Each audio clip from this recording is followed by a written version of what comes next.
Alrighty, so got another one here for you guys by Dr. Orion Teraband. And apparently in ordinary life, it ain't for everybody. And he does mention marriage in this. That's a big component of this video. And I just want to be clear before I get into this, so I'm not misunderstood or clipped out of context. I'm not treating this topic like it's safe or easy or automatically good in the modern world, because as I've talked about in previous videos, it ain't. The incentives, the culture, the legal framework, it makes it high risk, especially for men. And so I'm also not religious. And I think a lot of religious messaging still it promotes marriage recklessly without accounting for how different the modern world is, juxtapose how it used to be. And also the pool of viable matches is way smaller. And like I said, culture is not pro-family. The economics, I would say, are very hostile to having a stable life in general, let alone a family. And none of that is being ignored here. So when I talk about the value of home, family, and he also uses the Shire as an example, as an analogy.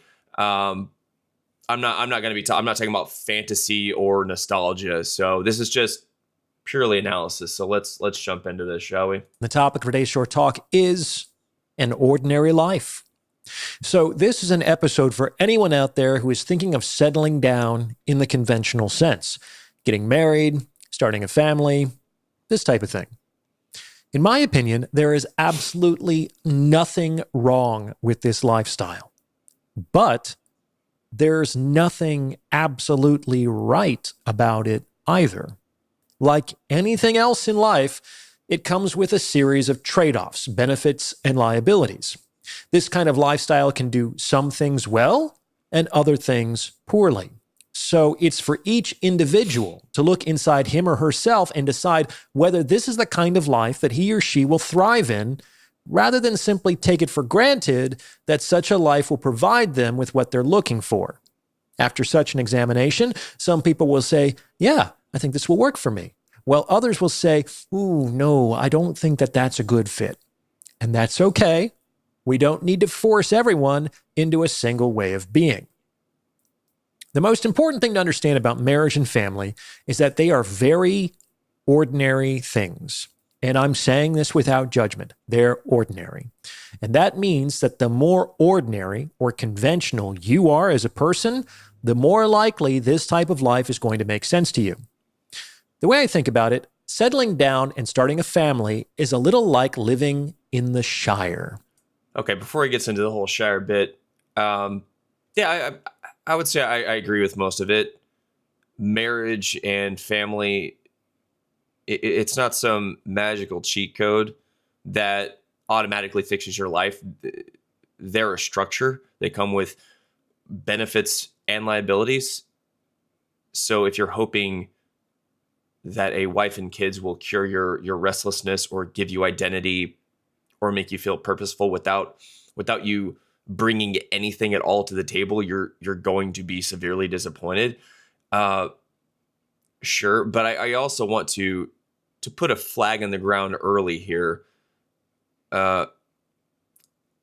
Calling marriage and family ordinary, yeah, it's true in one sense, but I would say it's misleading in another sense. It's ordinary in the sense that millions of people do it.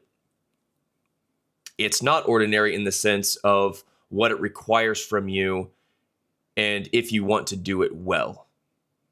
And I think that's where this entire conversation, it gets slippery in modern life, because the conventional path used to be supported by the culture and by economics and community, et cetera, and by a shared expectation of duty. Now it's not.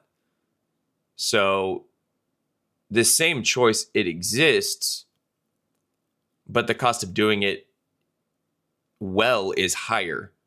The stakes are higher. The margin for error is a lot thinner than it used to be.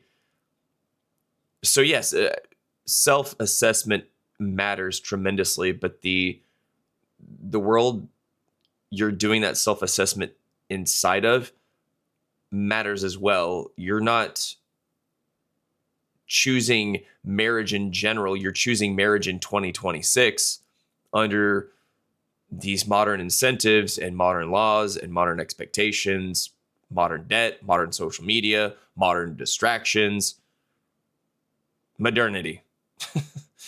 That's not a small detail. That, I would say, that changes the whole equation.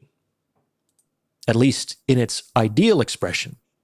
We see Samwise live out this dream when he comes back from his great adventure, works up the courage to ask out Rosie, and eventually settles down to sire 13 children with her. Yeah, 13. You can kind of imagine their life together.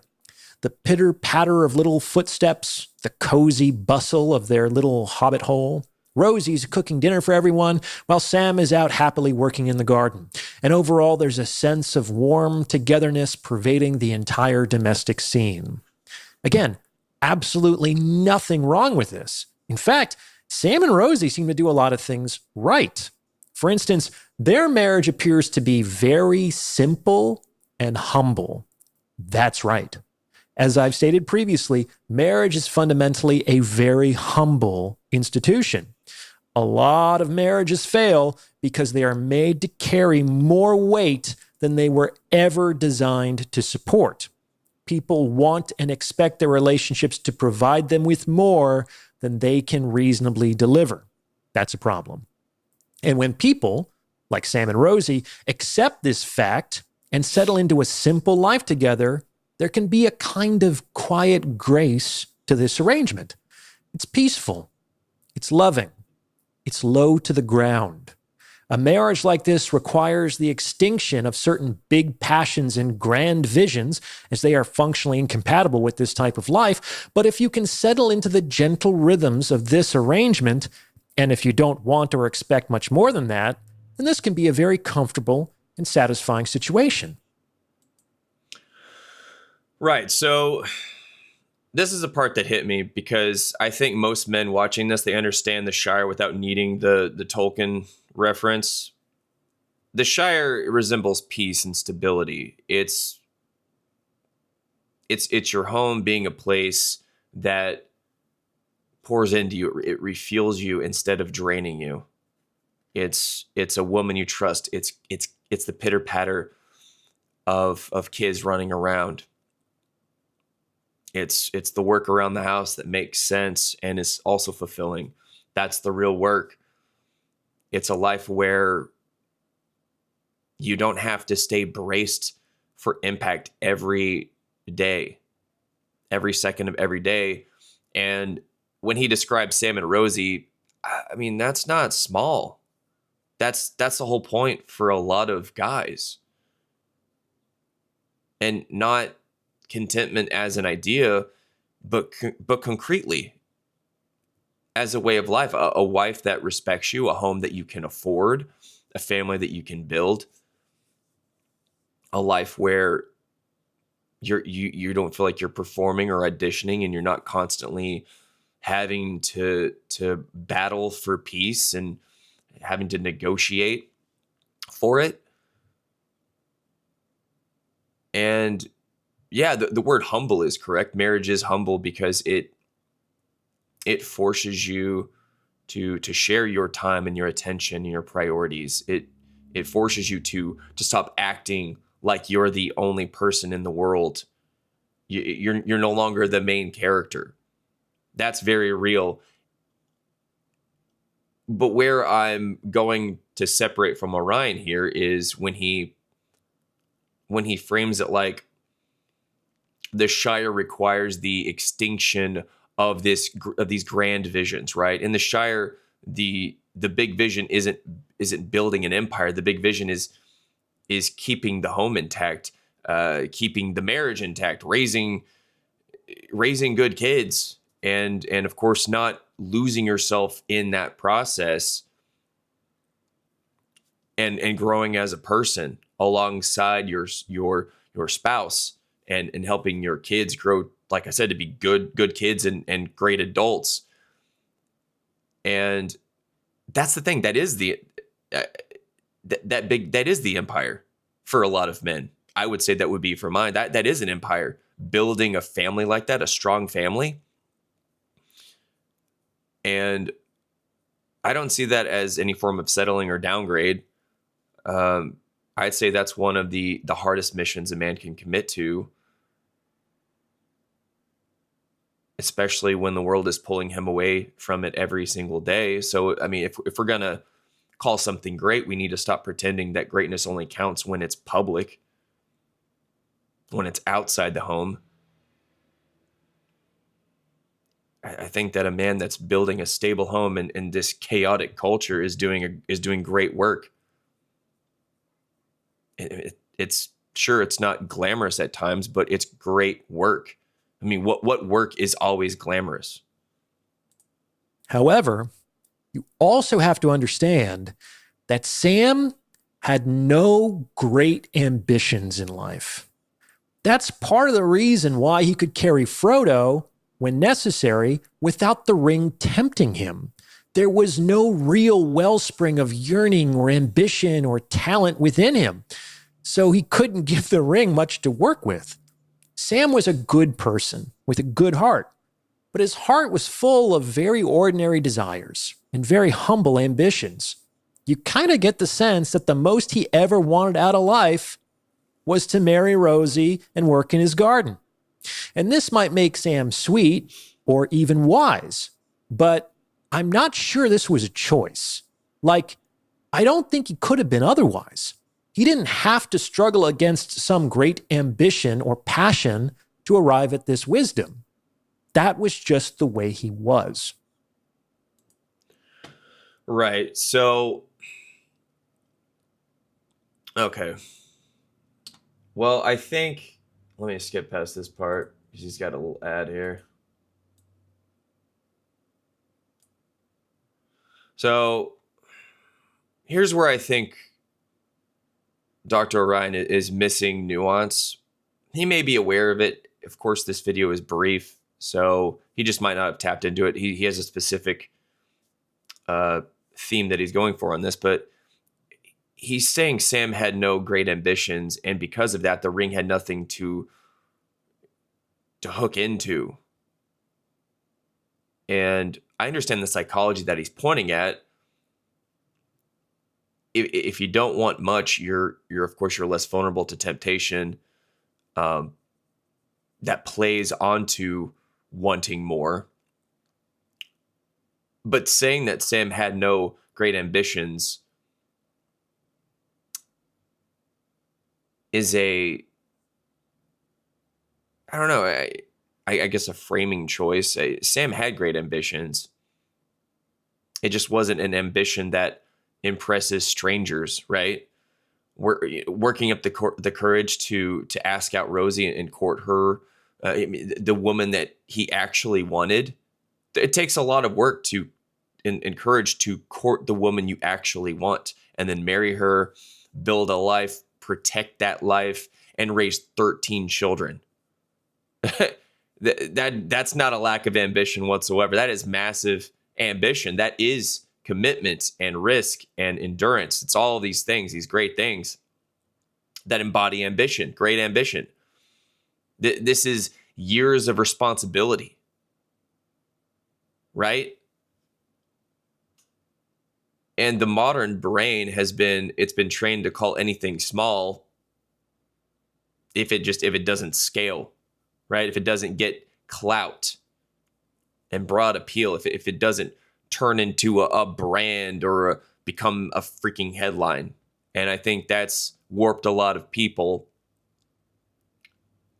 And Sam didn't come back from that treacherous journey and say, well, now I'm gonna chase another war, another conflict, I want another ring situation.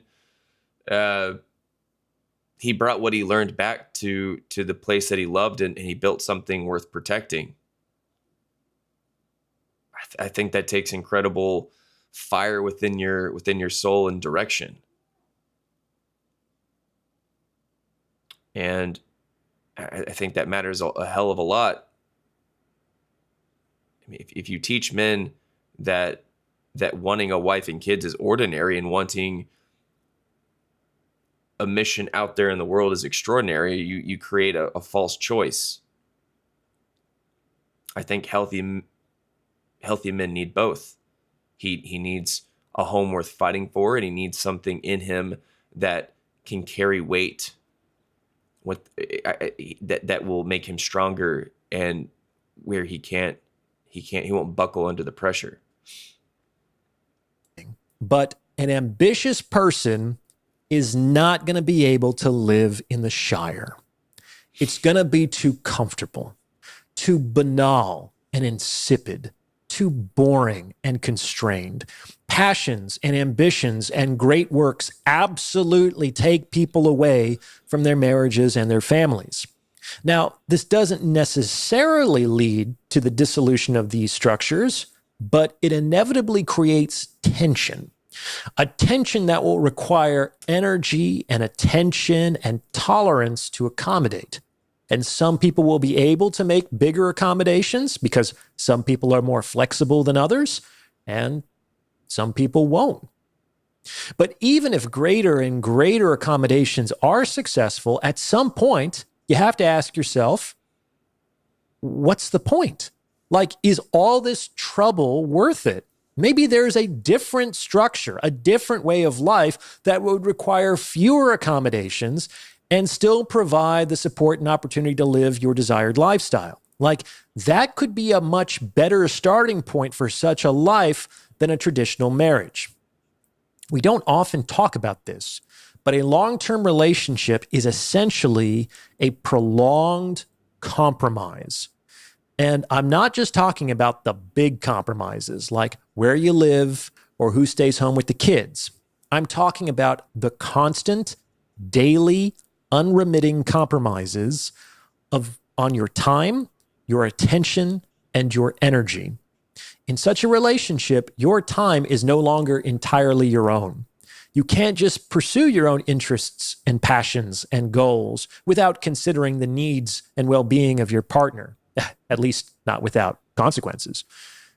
Among other things, this means that it's very difficult to get pure, undivided solitude and pure, undivided focus when you're cohabitating in a marriage. Now, many people, especially if they're more ordinary or conventional, will see no great loss in surrendering their solitude. They might be getting out of a relationship in order to get away from themselves. In fact, this is very common. But anyone more extraordinary or unconventional, and I'm using these terms without judgment, is going to feel the forfeiture of these things acutely.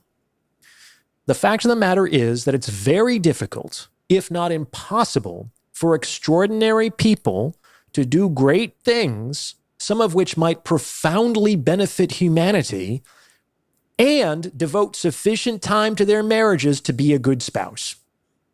Consider Albert Einstein. Einstein was married for a time. Imagine devoting your life to unraveling the mysteries of the physical universe while simultaneously contending with a wife who wants hours of your time and energy and attention every day, or else she'll become, I don't know, petulant or withdrawn or aggressive. But Al, you were formulating your special relativity theory last night. Tonight, I want to go to dinner with the Van Schnuffels, and then you promised to take me shopping. Like, can you imagine? Can you imagine? Thank God Einstein divorced his wife. Thank God he gave up on an ordinary life. He was not an ordinary man. And an ordinary life apparently threatened to suffocate him, and he wisely refused to die. Not only do I think that the ability to pursue his goals with an undivided attention was likely more satisfying for Einstein himself, it was absolutely more beneficial to humanity as a whole. Now, all right, so this is his central thesis, more or less. If you're ambitious, marriage will constrain you, and if you're extraordinary, you may need to avoid the ordinary life so that you don't get suffocated, right? And again, there is truth in this, right? Time is finite, energy is finite.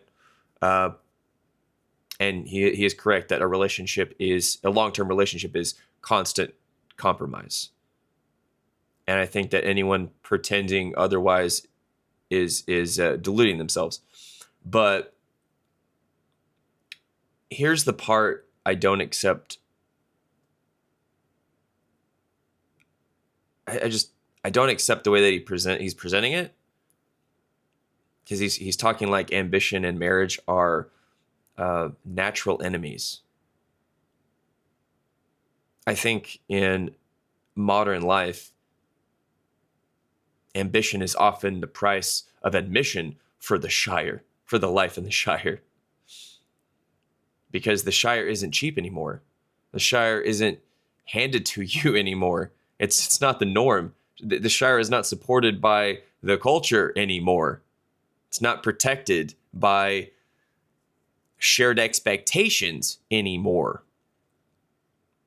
In this modern world, this modern hellscape that we live in, if you're a man who wants a simple life, you usually have to do complex things to get it. You have to do the complex to get the simple these days. You have to earn enough to stabilize a household in this economy, and you get punished if you're in the middle. And you have to have a lot of leverage, and you have to learn restraint with the distractions that are engineered to addict you, and you have to develop emotional control, because your family doesn't need your moods, it needs your leadership. So you have to be able to handle conflict without, of course, burning the house down, metaphorically speaking. So you have to be able to choose the person you want to start a family with very precisely in this dating culture that it tends to reward short-term behavior. So yeah, that requires ambition. I mean, of course,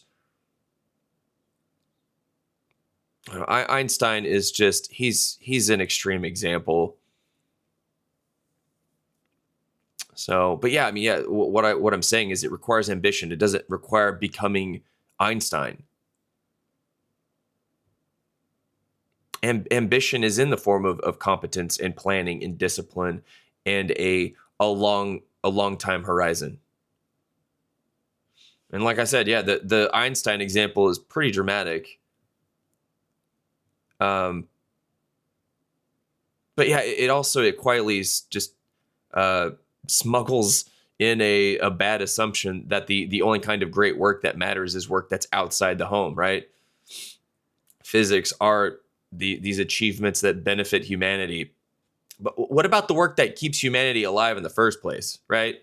Because if a society stops forming families like we're doing, the conversation about devoting yourself to humanity becomes a fantasy. That's the thing about humanity. It's not on autopilot. It doesn't continue automatically. People have to be born, right? People have to be born. They have to be raised. Someone has to do the unglamorous daily work of turning children into functional adults. And that's no side quest. That is the main quest. So yes, there are trade-offs. If you're trying to build a company or write a book or create a YouTube channel or do any serious work, marriage will require coordination and boundaries, or if you're not religious and you want to start a family, a long-term relationship, all right? It will require a woman who understands the mission and isn't competing with it. And it will require you to not use purpose as an excuse to abandon your responsibilities. But the answer isn't extraordinary people should avoid the Shire. The answer is, if you want the Shire, you better become the kind of man who can protect it, and that takes ambition. That's my point. Now, most of us are not Albert Einstein, but most of us aren't Sam Gamgee either. Most of us exist on a continuum between these two extremes. Spectrum. And it's for each person to make an honest, humble assessment of where he or she exists on this continuum. And getting this wrong is going to be associated with a lot of pain and suffering. My hunch is that throughout history, it's been far more common for extraordinary people to have been shunted into ordinary relationships than the other way around. Consider how the world might look today if these extraordinary individuals, men and women, whose names we'll likely never know, hadn't had their talents and ambitions compromised away in conventional marriages. Most likely, they would have been happier, and their efforts would have redounded to humanity as a whole. As I said before, marriage is good for some people. It's good for the ordinary person with ordinary desires. It gives them a structure, a container to satisfy those needs and desires. However, marriage is just not very good for others.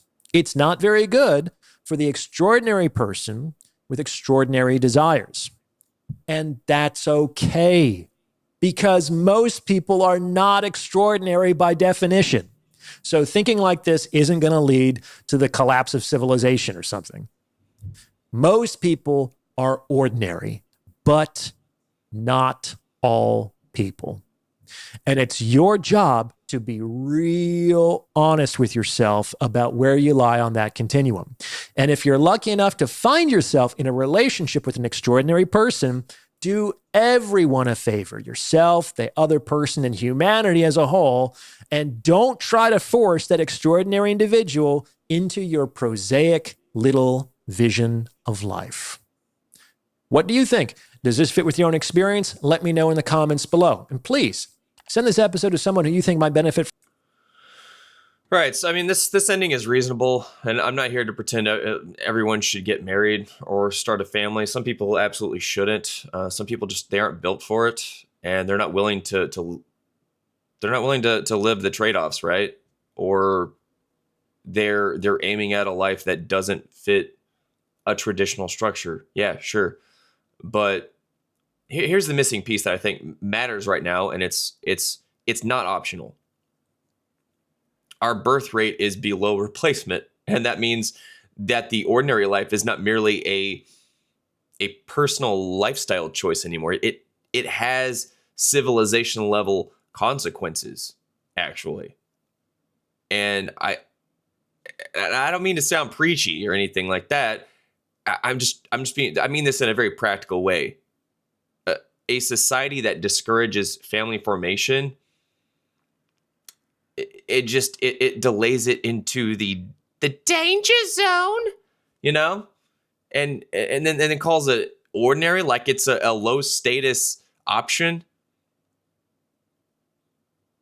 I mean,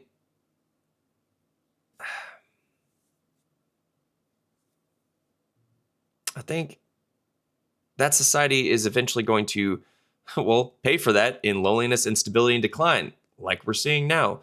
So when he says, don't force extraordinary people into ordinary marriage, fine. But I'll also say, don't shame ordinary men for wanting a wife, kids, and peace. I don't tell men that the desire for home is small. It isn't. And I don't pretend the only meaningful contribution to humanity is some public accomplishment. Because if you zoom out, the most important great work is the work that creates stable people. And that happens inside the home. I think we need to get our priorities in order and really get humanity stabilized so that we can have that luxury of having those types of people. Because we're running out of people. I mean, my position, it's simple. Dr. Orion, he's right about the trade-offs. He's right that marriage, it can't carry everything that people load onto it. And he's also right that some people, they will suffer if they choose wrongly. But he's wrong if the takeaway becomes, well, if you're ambitious, marriage is a cage, right? And for a lot of men, ambition is it's the tool, like I said, that makes that cage unnecessary. It's what makes the home possible, right? It's what makes peace sustainable, right? Most men, they don't want to be Einstein. They want to come home. Well, like you said, of course, yeah. Most people aren't Einstein. They don't want to be. But yeah, I would say most men, they want to come home to a place that feels like the Shire. And of course, in this world, the mortar that we live in, you often have to freaking shoot for the stars just to hit the moon. So not to throw that cheesy little bumper sticker in there, but it's true. But the irony is that if you have to embrace complexity to reach simplicity. You have to become dangerous enough to protect peace, right? And you have to build enough strength to live a boring life without secretly resenting it, of course. But that's not ordinary at all. In this world, that's a rarity. It is. Let me know your thoughts. Thank you. Peace.